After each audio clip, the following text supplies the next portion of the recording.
بص بقى، دي هتبقى اول مره ليا اجرب العب ضغط بايد واحده. تعال شوف هجيبها ولا لا.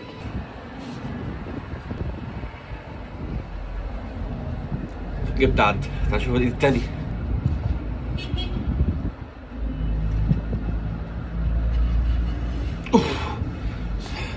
كانت صعبه شويه بس جت الحمد لله. تعالى بقى الفيديو النهارده هعلمك ازاي تعمل اللي لسه عامله دلوقتي ده.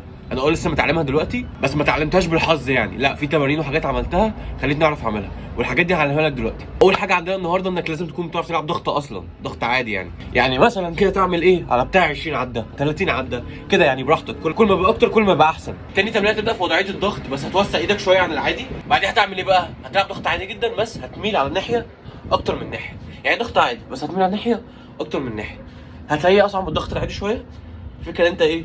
بتزق بايديك الاثنين، بس في ايد بتزق اكتر من ايد كده. دي تاني حاجه. تالت واصعب حاجه، ودي بقى الحاجه اللي هتعلمك وتوصلك ضغط بايد واحده. هتعمل تمرين اسمها 1 ارم اسيستد بوش اب. بص بقى، في ايد واحده زق بيها كل حاجه، والايد الثانيه دوبك بتساعد. هترفعها على حاجه عاليه شويه، مش لازم العلو ده بالظبط، يعني ممكن حاجه هنا او هنا، يعني اي حاجه تساعدك، بس تحاول تزق الحمل كله بايد واحده اللي هي الايد دي كده.